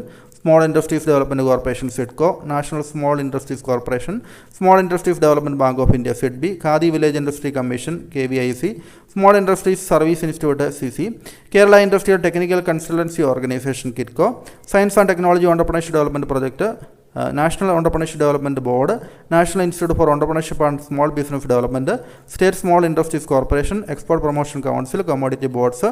അപ്പോൾ ഈ പറഞ്ഞിരിക്കുന്ന സ്ഥാപനങ്ങളെക്കുറിച്ചുള്ള ഒരു ഡിസ്ക്രിപ്ഷനാണ് നമുക്കിവിടെ ആവശ്യമായിട്ടുള്ളത്. ദെൻ അടുത്ത ക്വസ്റ്റ്യൻ നമുക്ക് നോക്കാം. 25ാമത്തെ question, what is project report? Give a proforma of good project report. ഇപ്പോൾ എന്താണ് പ്രൊജക്ട് റിപ്പോർട്ട് എന്നാണ് ചോദിച്ചിരിക്കുന്നത്. അതിൻ്റെ ഒരു പെർഫോർമ നൽകാൻ വേണ്ടി പറഞ്ഞിട്ടുണ്ട്. പ്രൊജക്ട് റിപ്പോർട്ട് എന്ന് വെച്ചാൽ document that contains all information regarding the proposed project. നമ്മുടെ പ്രൊജക്റ്റിനെ കുറിച്ച് ആവശ്യമായിട്ടുള്ള എല്ലാ വിവരങ്ങളും പ്രതിപാദിക്കുന്ന റിപ്പോർട്ടിനെയാണ്, ആ ഡോക്യുമെൻറ്റിനെയാണ് പ്രൊജക്ട് റിപ്പോർട്ട് എന്ന് പറയുന്നത് അല്ലേ. ഒരു പെർഫോർമ, ഒരു നല്ലൊരു പ്രൊജക്ട് റിപ്പോർട്ടിൻ്റെ പെർഫോമയെക്കുറിച്ച് ചോദിച്ചിട്ടുണ്ട്. അതിൽ ഉൾപ്പെടുത്തേണ്ട കാര്യങ്ങൾ ജനറൽ ആയിട്ടുള്ള ഇൻഫർമേഷൻ, ആ പ്രൊജക്റ്റിനെ സംബന്ധിച്ച പൊതുവായിട്ടുള്ള കാര്യങ്ങൾ, ബാക്ക്ഗ്രൗണ്ട് ഓഫ് പ്രൊമോട്ടേഴ്സ്. പ്രൊമോട്ടർ എന്ന് വെച്ചാൽ ആ ബിസിനസ് സംരംഭകൻ്റെ ബാക്ക്ഗ്രൗണ്ട് എന്താണ്, അയാൾ എന്തായിരുന്നു ഇതിനു മുമ്പ്, ആ പ്രൊഡക്റ്റിനെ കുറിച്ചുള്ള വിവരങ്ങൾ, നമ്മുടെ മാർക്കറ്റിംഗ് പ്ലാൻ എന്താണ്, നമ്മുടെ ബിസിനസ് സ്ഥിതി ചെയ്യുന്ന സ്ഥലം എവിടെയാണ്, ലൊക്കേഷൻ, നമ്മുടെ പ്രൊഡക്ഷൻ പ്രോസസ്സ് എങ്ങനെയാണ്, അതിനുപയോഗിക്കുന്ന ടെക്നിക്ക് എന്താണ്, റോ മെറ്റീരിയൽ എന്താണ് ഉപയോഗിക്കുന്നത്, എന്തൊക്കെ കാര്യങ്ങൾ നമ്മൾ ഉപയോഗിക്കുന്നുണ്ട്, ട്രാൻസ്പോർട്ടേഷൻ ഫെസിലിറ്റി എങ്ങനെയാണ്, ലേബേഴ്സിൻ്റെ മാൻ പവർ എങ്ങനെ ഉപയോഗിക്കുന്നുണ്ട്, ലാൻഡ് ആൻഡ് ബിൽഡിംഗ് നമ്മൾ എന്തൊക്കെയാണ് അക്വയർ ചെയ്തിരിക്കുന്നത്, പ്ലാന്റ് ആൻഡ് മെഷീനറി അതിൻ്റെ വിശദ കാര്യങ്ങൾ, cost of project and means of financing, എങ്ങനെയാണ് ഫണ്ട് കണ്ടെത്തുന്നത്, ഫൈനാൻഷ്യൽ വയബിലിറ്റി എങ്ങനെയാണ്, ആ ഫണ്ട് കണ്ടെത്തിയാൽ നമുക്ക് ലാഭം നമുക്ക് ഉണ്ടാകുമെന്ന് ഉറപ്പുണ്ടോ, പ്രൊജക്റ്റിൻ്റെ ഇംപ്ലിമെൻറ്റേഷൻ എങ്ങനെയാണ്, തുടങ്ങിയ കാര്യങ്ങളൊക്കെ ഉൾപ്പെടുന്ന, അത്രയും കാര്യങ്ങൾ ഉൾപ്പെടുന്ന ഒരു ഡോക്യുമെൻ്റാണ് പ്രൊജക്ട് റിപ്പോർട്ട് എന്ന് പറയുന്നത് അല്ലേ. അടുത്ത ക്വസ്റ്റ്യൻ നോക്കുക. 26ാമത്തെ question, explain the procedure for setting up of an industrial unit. ഒരു ഇൻഡസ്ട്രിയൽ യൂണിറ്റ് സെറ്റപ്പ് ചെയ്യുന്നതിന് വേണ്ടി നമുക്ക് എന്തൊക്കെ കാര്യങ്ങളാണ് നമ്മൾ നോക്കേണ്ടത് എന്നുള്ളതാണ് അടുത്ത ക്വസ്റ്റ്യൻ വന്നിരിക്കുന്നത്. അതിലാദ്യം തന്നെ ഇൻഡസ്ട്രിയൽ യൂണിറ്റ് സെറ്റപ്പ് ചെയ്യുന്നതിനോട് ബന്ധപ്പെട്ടുള്ള സ്റ്റെപ്പിൽ ഒന്നാമത്തെ തന്നെ deciding to go into business. ഒരു ബിസിനസ് ആരംഭിക്കാനുള്ള തീരുമാനം നമ്മൾ എടുക്കണം അല്ലേ. തന്നെ അതിൻ്റെ ആ ഒരു ബിസിനസ്സിൻ്റെ ഏത് ബിസിനസ്സാണോ ആരംഭിക്കുന്നത് അതിൻ്റെ സ്ട്രെങ്തും വീക്ക്നെസ്സും നമ്മൾ അനാലിസിസ് നടത്തണം. തന്നെ ഏത് പ്രൊഡക്റ്റാണ് ഒരു മേഖലയിൽ, മാനുഫാക്ചറിങ് ആണെങ്കിൽ മേഖലയിലൊക്കെ കിടക്കുന്നതെങ്കിൽ ഏത് പ്രൊഡക്റ്റാണ് നമ്മൾ നിർമ്മിക്കാൻ ഉദ്ദേശിക്കുന്നത്, അതിനെ സംബന്ധിച്ച് മാർക്കറ്റ് സർവേ നമ്മൾ നടത്തണം. ഓണർഷിപ്പ് നമ്മൾ സിംഗിൾ ഓണർഷിപ്പാണോ, അതായത് സോൾ പ്രൊപ്പറേറ്റർഷിപ്പാണോ, പാർട്ണർഷിപ്പാണോ തുടങ്ങിയ കാര്യങ്ങൾ തീരുമാനിക്കണം. അല്ലെങ്കിൽ ഒരു കമ്പനിയായിട്ട് ഫോം ചെയ്യുന്നുണ്ടോ, കോപ്പറേറ്റീവ് സൊസൈറ്റിയാണോ തുടങ്ങിയ കാര്യങ്ങൾ, അതാണ് ഫോം ഓഫ് ഓണർഷിപ്പ് എന്ന് പറയുന്നത്. ലൊക്കേഷൻ, എവിടെയാണ് നമ്മൾ കമ്പനി സ്റ്റാർട്ട് ചെയ്യാൻ പോകുന്നത്, അതിനാവശ്യമായിട്ടുള്ള മെഷീനറി എക്യുപ്മെൻറ്റ് എങ്ങനെയാണ് അക്വയർ ചെയ്യുന്നത്, പ്രൊജക്ട് റിപ്പോർട്ട് നമ്മൾ തയ്യാറാക്കണം. അതിൻ്റെ ഫൈനാൻസിന് വേണ്ടി നമ്മൾ ബാങ്കിനെയും മറ്റ് സ്ഥാപനങ്ങളൊക്കെ സമീപിക്കേണ്ടതുണ്ടെങ്കിൽ അത് ചെയ്യണം. പവർ കണക്ഷൻ, എത്രമാത്രം പവർ ആവശ്യമുണ്ട്, പവർ കണക്ഷൻ ലഭ്യമാണെന്ന് നോക്കണം. മെഷീനറി ഇൻസ്റ്റലേഷൻ നടത്തണം. മാൻ പവറിനെ, ലേബേഴ്സിനെ നമ്മൾ റിക്രൂട്ട് ചെയ്യണം അല്ലേ. അതിൻ്റെ ബിസിനസ് അങ്ങനെ സ്റ്റാർട്ട് ചെയ്യണം. ഒരു ഇൻഡസ്ട്രിയൽ യൂണിറ്റ് സ്റ്റാർട്ട് ചെയ്യുന്നതുമായി ബന്ധപ്പെട്ടുള്ള സ്റ്റെപ്സുകളാണ് ഇത്, നിങ്ങൾ എക്സ്പ്ലെയിൻ ചെയ്യണം അല്ലേ. അടുത്ത ലാസ്റ്റ് ക്വസ്റ്റ്യൻ വന്നിരിക്കുന്നത്, വാട്ട് യു മീൻ ബൈ സിക്ക് ഇൻഡസ്ട്രീസ് എന്നാണ് പറയുന്നത്. Discuss the major causes of industrial sickness. എന്താണ് സിക്ക് ഇൻഡസ്ട്രി എന്ന് വെച്ചാൽ അതിൻ്റെ മീനിങ് എന്താണ്, ഇനി ഇങ്ങനെ ഇൻഡസ്ട്രിയൽ സിക്നെസ്സിന് കാരണമായേക്കാവുന്ന കാര്യങ്ങൾ എന്തൊക്കെയാണ് എന്നുള്ള കാര്യങ്ങളാണ് നമ്മൾ പറയേണ്ടത് അല്ലേ. അപ്പോൾ ഇൻഡസ്ട്രിയൽ സിക്നെസ് എന്താണെന്നുള്ളത് നമുക്ക് ആദ്യം തന്നെ നോക്കാം. An industrial unit is considered sick when its financial position is not satisfactory and becomes worse year after year. ഒരു ബിസിനസ് സ്ഥാപനത്തിൻ്റെ ഫിനാൻഷ്യൽ സ്റ്റാറ്റസ് സാറ്റിസ്ഫാക്ടറി അല്ലാതിരിക്കുകയും അത് ഓരോ വർഷവും അത് ആ ഒരു ഫിനാൻഷ്യൽ റിസ്ക് അല്ലെങ്കിൽ ഫിനാൻഷ്യൽ പൊസിഷൻ താഴോട്ട് പോവുകയും ചെയ്യുന്ന, വർഷമാവുകയും ചെയ്യുന്ന, മോശമാവുകയും ചെയ്യുന്ന അവസ്ഥയിലാണ് ഒരു ഇൻഡസ്ട്രിയൽ യൂണിറ്റ് ഫിനാൻഷ്യലി സിക്കാണ് എന്ന് പറയുന്നത് അല്ലേ. ഇറ്റ് ഇൻകേസ് ലോസസ്, അത് വർഷങ്ങൾ തുടർച്ചയായിട്ട് നഷ്ടങ്ങൾ കാണിക്കുന്നുണ്ട് അല്ലേ. And it's capital reserve may be stretched out in course of time. അതിൻ്റെ ക്യാപിറ്റൽ റിസർവും മറ്റു കാര്യങ്ങളും മൂലധന ചോർച്ചയും മറ്റും ഉണ്ടാകാനുള്ള സാധ്യതയുണ്ട്. അപ്പോൾ അത്തരത്തിലുള്ള സ്ഥാപനങ്ങൾ ഇൻഡസ്ട്രിയൽ സിക്ക് ഇൻഡസ്ട്രീസ് എന്ന് പറയും, ഇൻഡസ്ട്രിയൽ സിക്ക് യൂണിറ്റ്സ് എന്ന് പറയും. അതിൻ്റെ മേജർ കോസസ് എന്തൊക്കെയാണെന്നുള്ളത് നമുക്ക് നോക്കാം. അതിൻ്റെ മേജർ കോസ് പറഞ്ഞിരിക്കുന്നതിൽ ഒന്നാമത്തത്, അതിനെ നമുക്ക് ഇൻറ്റേർണൽ കോസസ് എന്നും എക്സ്റ്റേണൽ കോസസ് എന്നും തിരിക്കാം. ഇൻറ്റേർണൽ കോസസ് അതിൽ ഒന്നാമത് പറയുന്നത് ലാക്ക് ഓഫ് ഫൈനാൻസ് ആണ് അല്ലേ. പണം നമുക്ക് ആവശ്യമാണ് ഒരു ബിസിനസ് റൺ ചെയ്തുകൊണ്ട് പോകുന്നതിന് വേണ്ടി. അപ്പോൾ ഇൻസഫിഷ്യൻ്റ് ആയിട്ടുള്ള ഫണ്ടാണെങ്കിൽ കമ്പനിയുടെ ഓപ്പറേഷനായിട്ടുള്ള നീഡ്സും അതൊന്നും സാറ്റിസ്ഫൈ ചെയ്യാൻ വേണ്ടി സാധിക്കില്ല. പുതിയ ടെക്നോളജി അക്വയർ ചെയ്യാനോ കമ്പനിയുടെ എക്സ്പാൻഷന് വേണ്ടിയോ അത്തരം കാര്യങ്ങളൊക്കെ നമ്മുടെ ക്യാഷ് ഫ്ലോ നമ്മൾ തിരിച്ച് നമുക്ക് ക്യാഷ് കിട്ടിയില്ല എങ്കിൽ അത് ബുദ്ധിമുട്ടാവും. ദെൻ ബാഡ് പ്രൊഡക്ഷൻ പോളിസീസ്, പ്രൊഡക്ഷനുമായിട്ട് ബന്ധപ്പെട്ട് നമുക്ക് നമ്മുടെ പോളിസി അത്ര നല്ലതല്ല എങ്കിൽ, അതായത് നമ്മൾ പ്രൊഡക്ഷനുമായിട്ട് ബന്ധപ്പെട്ട് ക്വാളിറ്റി കൺട്രോളൊക്കെ നമുക്ക് ഉറപ്പ് വരുത്തണം, അത് നമുക്ക് ഉറപ്പ് വരുത്താൻ പറ്റാതിരിക്കുക. ടെക്നോളജി മാറുന്നതനുസരിച്ച് നമുക്ക് അപ്ഗ്രേഡേഷൻ നടത്താതിരിക്കാൻ സാധിക്കുക. അങ്ങനെയുള്ള കാര്യങ്ങൾ, ഹൈ പ്രൊഡക്ഷൻ കോസ്റ്റ് കൂടുക, പ്രൊഡക്ടിവിറ്റി കുറയുക, ഇൻഫീരിയർ പ്രൊഡക്ട്സ്, ക്വാളിറ്റി ഇല്ലാത്ത പ്രൊഡക്റ്റ് നിർമ്മിക്കുക, അപ്പോൾ അത്തരത്തിലുള്ള ബാഡായിട്ടുള്ള പ്രൊഡക്ഷൻ പോളിസീസും അത് ഇൻഡസ്ട്രിയൽ സിക്നെസ്സിലേക്ക് നയിക്കാം. Then marketing and sickness. മാർക്കറ്റിംഗിൽ നമ്മൾ പൂവർ മാർക്കറ്റിംഗ് സ്ട്രാറ്റജിയാണ് ഉപയോഗിക്കുന്നതെങ്കിൽ, മാർക്കറ്റ് റിസർച്ച് നല്ല രീതിയിൽ നടത്താതെയാണ് നമ്മൾ മാർക്കറ്റിങ്ങിലേക്ക് ഇറങ്ങുന്നതെങ്കിൽ, നമ്മുടെ അഡ്വർടൈസിങ് എഫക്റ്റീവ് അല്ല എങ്കിൽ, അല്ലേ, മാർക്കറ്റിൽ വരുന്ന ചേഞ്ചസ് നമ്മൾ അഡോപ്റ്റ് ചെയ്യാൻ പറ്റുന്നില്ല എങ്കിൽ നമുക്ക് കുറഞ്ഞ സെയിൽസും കുറഞ്ഞ റവന്യൂ ഒക്കെ ഉണ്ടാവുകയുള്ളൂ, അല്ലേ. അടുത്ത ഇൻഅപ്രോപ്രിയേറ്റ് പേഴ്സണൽ മാനേജ്മെൻ്റ് ആണ്. പേഴ്സണൽ എന്ന് വെച്ച് കഴിഞ്ഞാൽ വർക്കേഴ്സ് എന്നുള്ള അർത്ഥത്തിലാണ് പറഞ്ഞിരിക്കുന്നത്, അല്ലേ, വർക്കേഴ്സ് എന്നാണ് അർത്ഥം. അതായത് ഹ്യൂമൻ റിസോഴ്സസിനെ നമ്മൾ മാനേജ് ചെയ്യുന്നത്, അതായത് മിസ്മാനേജ്മെൻ്റ് ആണ് നടക്കുന്നതെങ്കിൽ, അവർക്ക് ആവശ്യമായുള്ള ട്രെയിനിങ് നൽകിയിട്ടില്ലെങ്കിൽ, എംപ്ലോയീസിന് നമ്മുടെ സ്ഥാപനത്തോട് ആത്മാർത്ഥത കുറവാണെങ്കിൽ, അതായത് മൊറയിൽ മോശമാണെങ്കിൽ, നമ്മുടെ ലേബർ ടേൺ ഓവർ റേഷ്യോ ഒക്കെ കൂടുതലാണെങ്കിൽ, നമ്മുടെ സ്ഥാപനം വിട്ട് മറ്റ് സ്ഥാപനങ്ങൾ ജോലി തേടുന്നവരുടെ എണ്ണം കൂടുതലാണെങ്കിൽ, അപ്പോൾ അങ്ങനെ വരുമ്പോൾ സ്വാഭാവികമായിട്ടും പ്രൊഡക്ടിവിറ്റി കുറയും, അല്ലേ, അത് ഓപ്പറേഷണൽ ഇൻഎഫിഷ്യൻസിയിലേക്ക് നയിക്കും, നമ്മുടെ സ്ഥാപനം നഷ്ടം ഉണ്ടാകാനുള്ള സാധ്യതയുണ്ട്. ഇന്നെഫക്റ്റീവായിട്ടുള്ള കോർപ്പറേറ്റ് മാനേജ്മെൻ്റ് ആണ് അടുത്ത പോയിന്റ് എന്ന് പറയുന്നത്. അതായത് കോർപ്പറേറ്റ് മാനേജ്മെൻറ്റ്, നമ്മുടെ ടോപ്പ് ലെവൽ മാനേജ്മെൻറ്റിൽ അവരെടുക്കുന്ന തീരുമാനങ്ങൾ തെറ്റാണെങ്കിൽ, അതായത് പൂവർ ഡിസിഷൻ മേക്കിംഗ് ആണെങ്കിൽ, നല്ലൊരു വിഷൻ ഇല്ലാത്ത മാനേജ്മെൻറ്റാണ് ഇതിനെ റൺ ചെയ്യിക്കുന്നതെങ്കിൽ, അല്ലേ, നല്ലൊരു ഹൈ വിഷണറി ആയിട്ടുള്ള ഒരു മാനേജ്മെൻറ്റ് ഉണ്ടായിരിക്കണം. അതോടൊപ്പം തന്നെ മാർക്കറ്റിലെ ചേഞ്ചസിനനുസരിച്ച് മാറ്റം വരുത്താൻ വേണ്ടി കഴിവില്ലാതെ വരികയാണെങ്കിൽ, മാനേജ്മെൻറ്റിന് കഴിവില്ലാതെ വരികയാണെങ്കിൽ, അത്തരം കാര്യങ്ങളൊക്കെ ഫൈനാൻഷ്യൽ ആയിട്ടുള്ള ബുദ്ധിമുട്ടുകളിലേക്കും പിന്നീട് അത് കമ്പനിയുടെ ലോസിലേക്ക് നയിക്കുന്നതാണ്. ഇതുകൂടാതെ എക്സ്റ്റേണൽ സോഴ്സിൽ വരുന്നതിൽ ഒന്നാമത് പേഴ്സണൽ കൺസ്ട്രെയിൻസ് ആണ്. അവിടെയും വർക്കേഴ്സിൻ്റെ മൊത്തത്തിൽ രാജ്യം മുഴുവൻ അഭിമുഖീകരിക്കുന്ന, ഉദാഹരണത്തിന് രാജ്യവ്യാപകമായിട്ടുള്ള ലേബർ സ്ട്രൈക്കുകൾ, സമരങ്ങൾ, അല്ലേ, അല്ലെങ്കിൽ ആവശ്യത്തിന് നമുക്ക് സ്കില്ലുള്ള ആളുകളെ കിട്ടാത്ത അവസ്ഥ, അല്ലേ, ഷോർട്ടേജ് ഓഫ് സ്കിൽഡ് വർക്കേഴ്സ്, അപ്പോൾ അല്ലെങ്കിൽ ലേബർ ലോസിലുണ്ടാകുന്ന മാറ്റങ്ങൾ, അപ്പോൾ അതെല്ലാം നമ്മുടെ ബിസിനസ്സിനെയും പ്രതികൂലമായിട്ട് ബാധിക്കാനുള്ള സാധ്യതയുണ്ട്. ദെൻ മാർക്കറ്റിംഗ് സ്ട്രാറ്റജീസാണ് പറഞ്ഞിരിക്കുന്നത്. എക്കണോമിക് ആയിട്ടുള്ള ഡൗൺ ടേൺസ് അല്ലെങ്കിൽ എക്കണോമിക് ആയിട്ടുള്ള സ്ലോ ഡൗണുകൾ നമുക്ക് അറിയാം, അത്തരത്തിലുള്ള സാമ്പത്തിക മാന്ദ്യങ്ങളൊക്കെ, അല്ലേ, അങ്ങനത്തെയുള്ള വിഷയങ്ങൾ, കോമ്പറ്റീഷൻ കൂടുക, കൺസ്യൂമറിൻ്റെ പ്രിഫറൻസ് മാറുക, നമ്മുടെ പ്രൊഡക്റ്റിൽ ഡിമാൻഡ് കുറയുക, അത്തരം കാര്യങ്ങളൊക്കെ അവിടെയും ബുദ്ധിമുട്ടുണ്ടാക്കാം. പ്രൊഡക്ഷനുമായിട്ട് ബന്ധപ്പെട്ട കൺസ്ട്രെയിൻസ് ഉണ്ടാകാം. എക്സ്റ്റേണലായിട്ട് വരുമ്പോൾ നമ്മുടെ സപ്ലൈ ചെയ്യുന്ന കമ്പനികൾ നമുക്ക് പ്രൊഡക്റ്റുകൾ നൽകാണ്ടിരിക്കുക, അല്ലേ, സപ്ലൈ ചെയിനുമായിട്ട് ബന്ധപ്പെട്ട പ്രശ്നങ്ങൾ, റോ മെറ്റീരിയൽ കിട്ടാത്ത അവസ്ഥ വരിക, അതുമായിട്ട് ബന്ധപ്പെട്ട റെഗുലേഷൻസിൽ നിയമങ്ങളിൽ മാറ്റം വരിക, അങ്ങനെയുള്ള കാര്യങ്ങളൊക്കെ ഈ ഒരു പ്രൊഡക്ഷൻ കൺസ്ട്രെയിൻസ് വരാം. ആൻഡ് ലാസ്റ്റ്ലി ഫൈനാൻസ് കൺസ്ട്രെയിൻസും വരാം, അല്ലേ. അതായത് നമുക്ക് എക്സ്റ്റേണൽ ഫണ്ട്, നമുക്ക് ബാങ്കിൽ നിന്ന് മറ്റും ഫണ്ട് കണ്ടെത്താൻ പറ്റുക, അല്ലെങ്കിൽ വളരെ സ്ട്രിക്റ്റ് ആയിട്ടുള്ള സ്ട്രിഞ്ചൻ്റ് ആയിട്ടുള്ള ലെൻഡിങ് പോളിസി, വായ്പാ പോളിസി കാരണം നമുക്ക് ഫണ്ട് കിട്ടാണ്ട് വരിക, അല്ലെങ്കിൽ ഇൻട്രസ്റ്റ് റേറ്റ് വളരെ ഹൈ ആയിരിക്കുക, അങ്ങനെ വരുമ്പോൾ നമുക്ക് ലോൺ ധാരാളം തിരിച്ചടയ്ക്കേണ്ടി വരും, അല്ലേ. അൺഫേവറബിൾ ആയിട്ടുള്ള എക്കണോമിക് കണ്ടീഷൻസും ഒക്കെ ഇതെല്ലാം ഇത് ഫിനാൻസ് കൺസ്ട്രെയിൻസിലേക്ക് നയിക്കുന്ന കാര്യങ്ങളാണ്. ഇത്രയും കാരണങ്ങളെ കൊണ്ട് ഒരു കമ്പനി ഈ ഇൻഡസ്ട്രിയലി സിക്ക് യൂണിറ്റായിട്ട് പ്രഖ്യാപിക്കപ്പെടാനുള്ള സാധ്യതയുണ്ട്, അല്ലേ. അപ്പോൾ ഇതാണ് EDPയുടെ ക്വസ്റ്റ്യൻ പേപ്പറിൻ്റെ ഒരു പൂർണ്ണ രൂപം. നിങ്ങൾക്ക് ഇതുകൊണ്ട് ബെനിഫിറ്റ് ഉണ്ടായി കാണുമെന്ന് പ്രതീക്ഷിക്കുന്നു. നിങ്ങളുടെ ആ കാര്യങ്ങളൊക്കെ ഒന്ന് കമൻറ്റ് ചെയ്യുക, മറക്കാതെ വീഡിയോ ലൈക്ക് ചെയ്യുക, നിങ്ങളുടെ ഫ്രണ്ട്സിനായിട്ട് ഷെയർ ചെയ്യുക. Okay, thank